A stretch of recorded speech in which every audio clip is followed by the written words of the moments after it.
Hey, what's up, y'all? This is William, your friendly neighborhood permaculture consultant. Now, due to recent events, I had some truck issues earlier this week.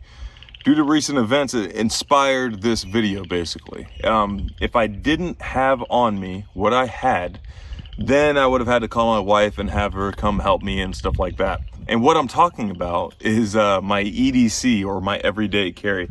The stuff that I keep on me every time I come out to the homestead or the permaculture demonstration site, or even around the house. I usually carry most of these things around the house. Now, before we go too far into the video, I would like for you guys, if you guys think of anything that you carry that I'm not carrying that you think I should probably carry, please link it down below in the comments. I'd love to see. Also, any knives that you guys carry. I'm really interested in knives. Please link down below, and I'd love to know what you guys carry and what you guys like. So, thank you. We're just gonna start from the top down and work our way down, and we'll see what comes out of the pockets, what comes out of the hidden places, and stuff like that, and why I carry what I carry. The first thing, obviously, I'm not about to go Super Saiyan. I'm just showing you my hat right here, and it's the Wazoo Cash Cap. There's some branding right in there for you. Yep, Wazoo Cash Cap. Now, what's cool about this hat is that it has a bunch of these little pockets right here. All these orange flaps right here, those are all pockets. It's also reflective if I turn it inside out and there's lights hitting it, I think. I've never attempted that or had a need to or anything like that. But what I don't usually use these pockets unless it's for like emergency cash or band-aids or something like that. Anything else, I really can tell that it's up against my head, and I'm not a big fan of that. But what I do is use this little loop system that's right through here, right around the brim. And what I do is shove zip ties into the brim. So usually you just see the little head of the zip tie right here and right here.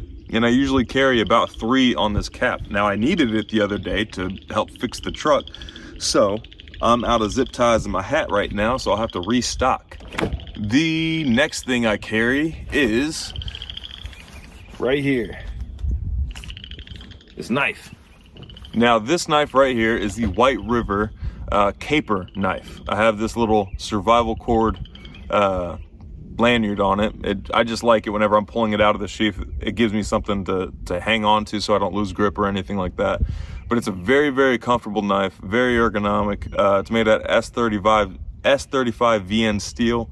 And if you don't know, that's a good mid-range steel. Pretty nice edge retention on it, which is what I'm mostly concerned about. And recently I started paying more attention to corrosion resistance as well. And that'll come up in a second. And the way I carry it, sorry you guys are looking at my waistline right now, but the way I carry it is on my belt right here, and it just clips in, and I'm able to do that because of this tech lock. Now this, or not tech lock, this ulti-clip, that's what it's called right there. And if you have a knife with a Knipex sheath and it has any of these holes on it, you can attach an ulti-clip to it and clip it either into your pocket, onto your belt, however you want to.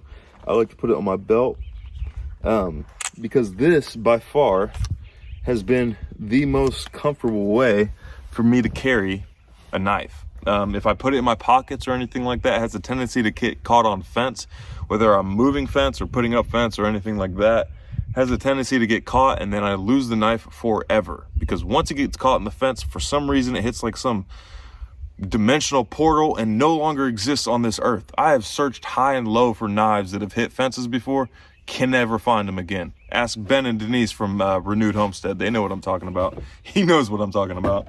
The next thing I carry is on the back of my, keep it right here, you can see it's on my belt.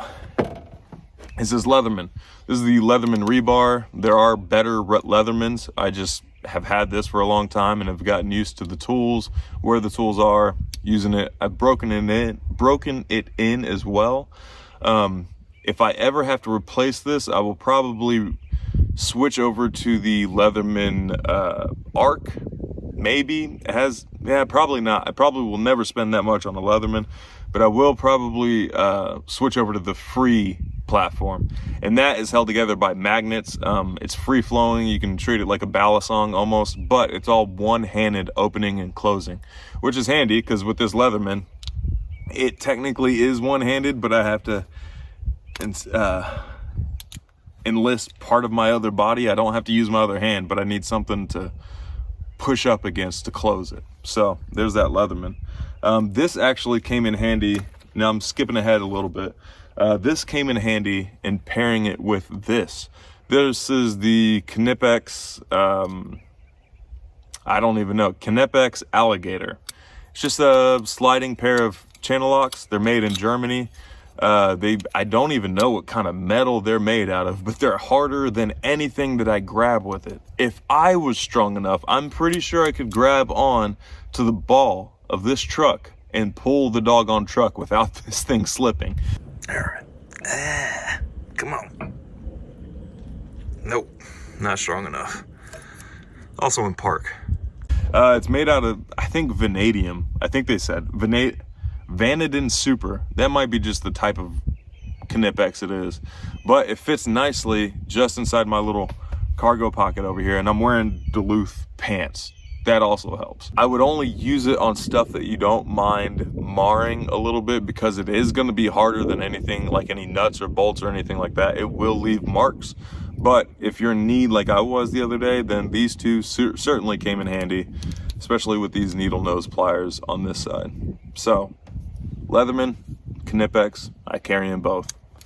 Most people just carry one or the other. And also, all this stuff is super lightweight. It's not like it's pulling my pants down at all. I hardly notice most of this stuff because of the way I carry it. I hardly notice most of the stuff. In fact, we're about to get to the only thing in my pockets that I actually notice, and it's this right here. Now, this is a Glock 19, might be like, I don't even know which generation it is, but this is a Glock 19. It's in a leather holster. It has this little clip, and it gives me a bunch of options whether or not I want to put it in my front pocket, in my back pocket, on the belt, anything like that. It does cover the trigger right here, so it's safe. A lot of people get mad that Glocks don't have safeties, but it's okay. Just don't be an idiot with it, and you won't accidentally fire. I'm not a gun expert. I just know that I need to carry it, and I've become proficient with it. We'll just leave it at that. Pick whatever gun fits you guys the best, whatever is easiest for you to carry. I do want to switch holsters. I want to try the Vanish holster, actually. See if the appendix carry is a better way to carry. Now, the issue that I find is that I use my knife way more than I use my gun. The only time I use my gun is whenever I'm practicing for what might happen. I use my knife every single day, and I appendix carry my knife, this little caper right here. So I'll have to figure that out in the future. Usually I just keep this in my front pocket. It's Texas. Nobody's ever blinking an eye or batting an eye at whatever I'm carrying, so there's no issues there. Let's look at the next thing, which is my wallet. Now, this is I think it's Alpine or Alltech or something, but it protects the RFID things in my wallet. So it's thin. It limits the amount of cards that I can carry, like business cards and stuff, which is a good thing, because my last like bifold or trifold wallet was like this thick with just business cards. So I try to avoid that. This thing is super thin, super easy, and it protects my cards, and I can keep a decent amount of cash in it because it has this little like this thing right here. Yeah, you can keep a decent amount of cash in there without actually distorting the wallet at all, so that's pretty cool. Let's move on to the next thing, which is this notepad and pen. Now, some of you might know that I do 75 Hard, which is a discipline program created by the great Andy Frisella. And if you don't know, you should definitely check him out. If you have anything in your life that you are trying to do, like if you're trying to achieve, like if you're trying to build a homestead, you should do 75 Hard. That's all I'm going to tell you about it, because you really need to check it out. I'll link it down below. You should really check out 75 Hard. It's a discipline training program. But part of 75 Hard, you get a list of tasks that you have to do. And I thought I was on day 21 of it. This isn't the first time I've done it. I've done it multiple times. But I was on day 21 of it. And I thought I had it all in my head. Like everything I needed to do yesterday, I thought I had it all in my head. So I didn't carry this. What happened is that I got home, I was super tired last night, I took a shower and went to sleep. Instead of taking a shower and then reading my allotted pages for the day and then going to sleep, because I didn't have it write it down, I didn't have to check it off, so I completely forgot about it. So back to carrying this notebook and pen around. If I use the notes section in my phone, I for sure will never remember it. I never use the note section of my phone because I try to stay off my phone as much as possible. Like I'm using it to record this video right now, obviously, but I try to limit it to about just that, recording videos, posting stuff for you guys, editing stuff like that. I don't use it for fun. My wife is with me most of the time, so I don't need to get in contact with her. So it is what it is. But this notepad, it's just a moleskin notepad, and then there's this cool little bolt action titanium pen actually, but it has the refills of those G2 gel pens, which I really like. And I like the weight of this pen. For some reason, if I write with anything other than this, nobody else will be able to read it. If I write with this, then there's a chance that somebody else will be able to read it. I don't know what it is about those G2 pens, but that's just the way it is. So put that off to the side. And the next thing is this lighter. Now this is pretty new. I mean, there's a little tiger on it, but I bought it because it was pink and high vis. So if I dropped it, I could always see it. I don't smoke, I'm not a smoker, but this is super handy in starting a bunch of the brush fires that I was doing as I'm clearing this property, but also is super, super handy with this 550 cord. And as you can see, I didn't have a lighter on me whenever I cut this cord last. So I just tied a knot on it and called it good. But with this lighter, I'm able to attach cords together. If I need a longer cord, I can cut cords and then burn the ends, stuff like that. This is just plain old 550 cord, which is something everybody should be carrying. A knife and 550 cord is something everybody in the world should be carrying because they're the most handy tools anybody could ever have. I've used this thousands of more times than I've used this, which is a good ratio. I would hate it if I had to use this just as much as this. But yeah, everybody should be carrying or should be near some sort of 550 cord, a knife, and so on and so on. Not to say you shouldn't carry a gun, because the world is, I mean, you have the responsibility to protect yourself. It's not a right, it's a responsibility to protect yourself and your family. That's how I view it. Do what you want. Let's see what's next. Also in my pockets, I showed you the Knipex just a second ago. I think I got these at Northern Tool, by the way. You can order them online or you can get them at Northern Tool. Really like these. There's a Craftsman version of these. I brought some of the spares. There's a Craftsman version. No, not Craftsman, Crescent version. These just don't even come close to comparing. Get the Knipex. Stay away from Craftsman or Crescent. They suck. Also, this little flashlight.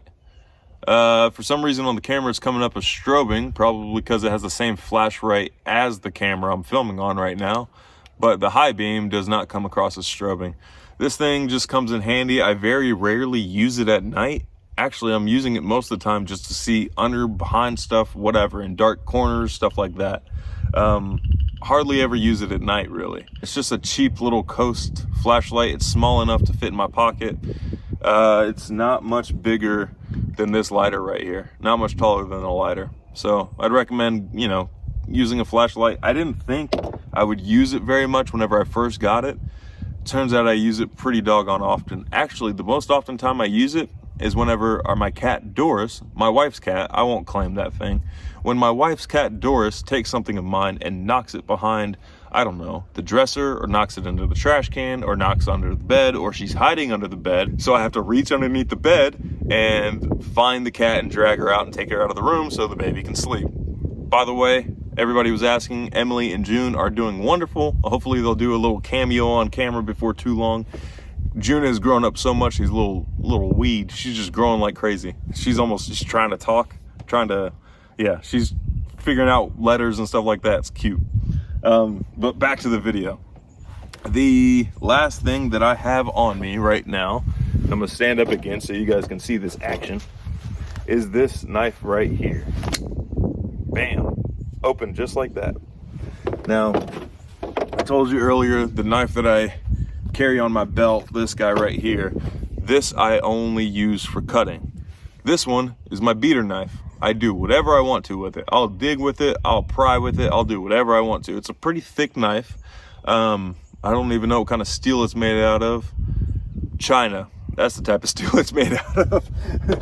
But it's a Kershaw collaboration with Emerson. Emerson is a guy who created, I think he made popular the thumb disc opener, which I really hate. I hate the thumb disc. But what I do like is this little wave feature right here, which catches, as you pull it out of your pocket, it catches on the hem of your pants and deploys the knife. So kind of like that. Or I'll just show you again, right here. Bam, just like that. Yeah, it's a pretty cool knife. And again, I have like a little lanyard on it. I've noticed like with knives and stuff, I really like having a lanyard on it because it gives something. I have wide hands for some reason. I don't know why. They're thick and wide. And most knife handles don't really feel good in my hands.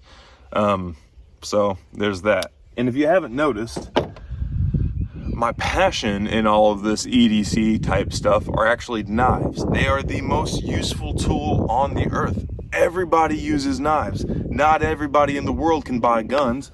Not everybody in the world would find Knipex pliers useful. Everybody in the world would find 550 cord useful, but that's less interesting to me is the knives. So let's look at some of the options that you could use to carry. There's obviously the classic Moore knife that you could go with. It's made in Sweden, and these are about like literally 10 to 20 bucks. Super, super good knives. This one is the carbon steel version, as you can see by the rust on it, which is fine. They have a stainless version and a carbon steel version. The carbon steel version has better edge retention, which is more of what I'm concerned with than the rust prevention, because I use it so often. If it starts to rust, I'm gonna notice, and I can use like just a little rust eraser and get rid of it. Also, you can wipe it down with Corrosion X if you can get access to that. That stuff is awesome. The creator of Corrosion X, when he made it, he was testing it at his parents' pond. He sprayed a block of iron with the Corrosion X, threw it in his parents' pond, pulled it out 7 years later, and there was absolutely no rust on the iron. So, Corrosion X and knives come in really, really handy. This right here is my absolute favorite knife of all time. This is the Bradford Guardian 3. This is made out of MagnaCut steel, and it is freaking awesome. The only downside is this leather sheath. Now I carry it the same way I do the White River Caper on the belt in the front, but that leather sheath became loose and the knife started falling out, so I need to fix the sheath or find a new sheath for it. Maybe something in Kydex, I'm not sure. I really like the leather because the natural material up against my body, I forget it's there, which is good. But this MagnaCut steel, this stuff is awesome. For example, it fell out of my pocket, or it fell out of the sheath while I was out here on the permaculture demonstration site. It fell into a puddle of water, right? I came back, found it a week later, and there was absolutely no rust on this blade. None. See this? I haven't touched it since I picked it up out of the puddle. There is no rust. You will see dirt from use, but there's no rust. So the corrosion resistance is super, super high on this steel. The edge retention is super, super high, and the blade toughness is really high. So it's an unusual steel because it's very high on all three of those pillars. Usually you only get high on two of the three pillars. But MagnaCut is a super, super steel. Highly recommend getting a blade in MagnaCut as long as their heat treat is right. Bradford Guardian, Where Bradford in general, I can vouch for. They make awesome knives.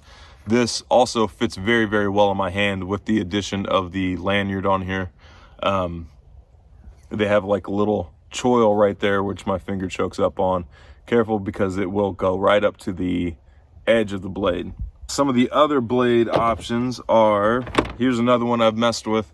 Now you've noticed that I have a lot of fixed blades, or I use a lot of fixed blades, and the reason for that is that they just are better. There's no opening them when you pull them out. They just pull them out and they're good to go.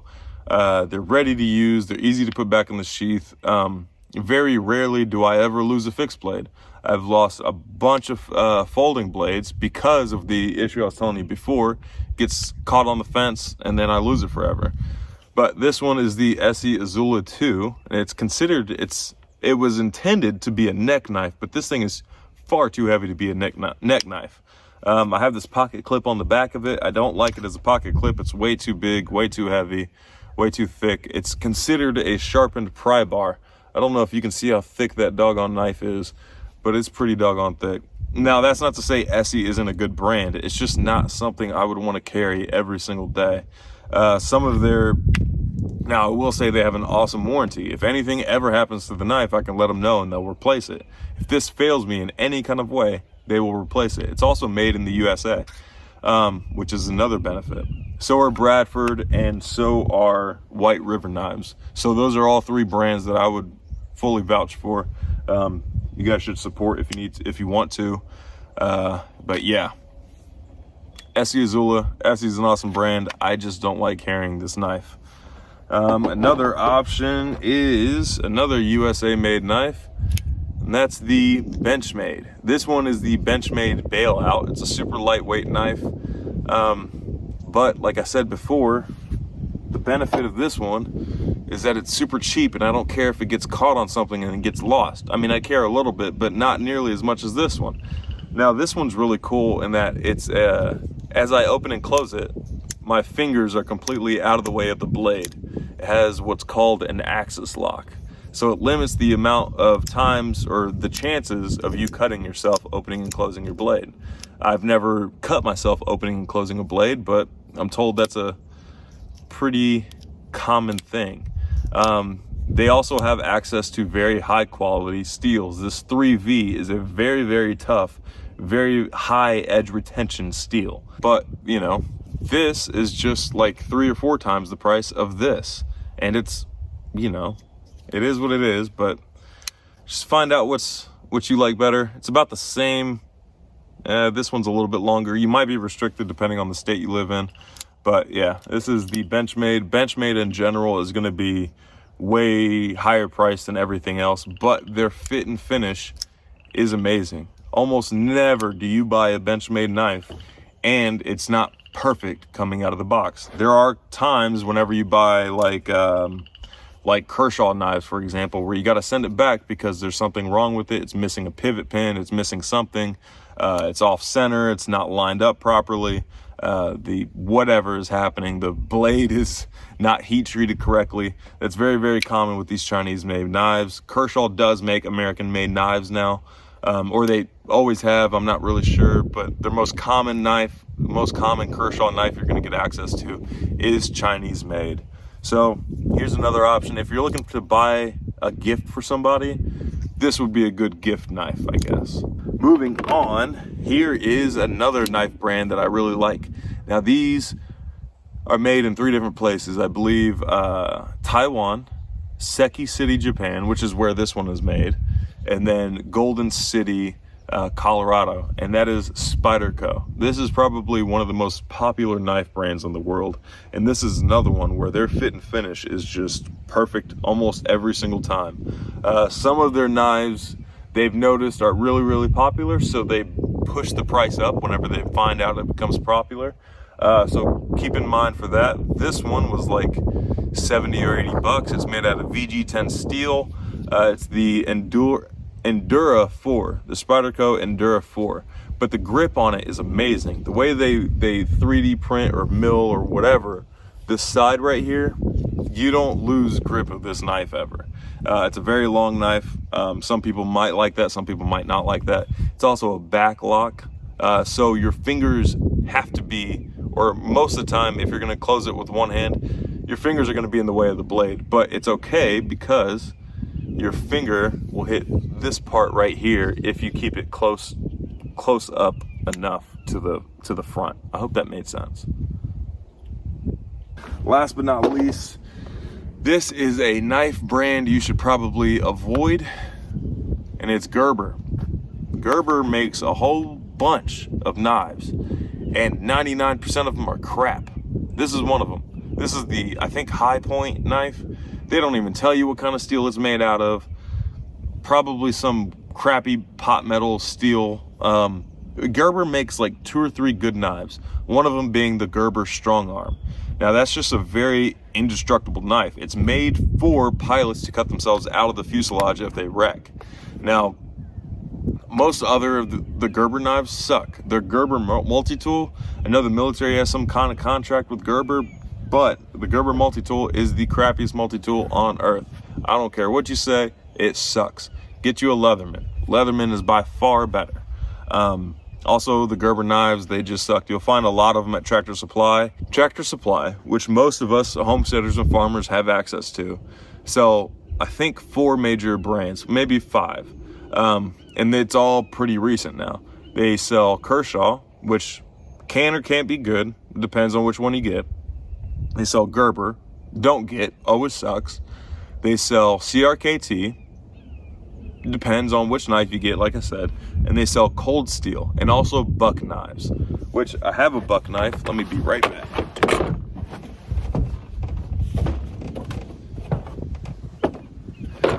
All right. Now this buck knife right here, I picked it up not too long ago. Buck knife is not a bad brand at all. By far, they have the best heat treat on the 440C stainless steel. By far the best heat treat. Nobody really even compares. They make the most out of that steel for sure. So buck, I would suggest going with. Also Cold Steel, really just avoid Gerber when you buy a knife from Tractor Supply. There's that. All right, y'all. I hope all this was helpful to you guys. I hope this maybe made you think of like, oh, I should probably start carrying something like that, or that's a lot of junk that I don't think I need to carry. Whatever it is, I hope it was at least entertaining to you guys. Thank you so much for watching. If you have any of the EDC stuff that you guys carry, please feel free to link it down below, and I would love to check it out. Thank you guys so much.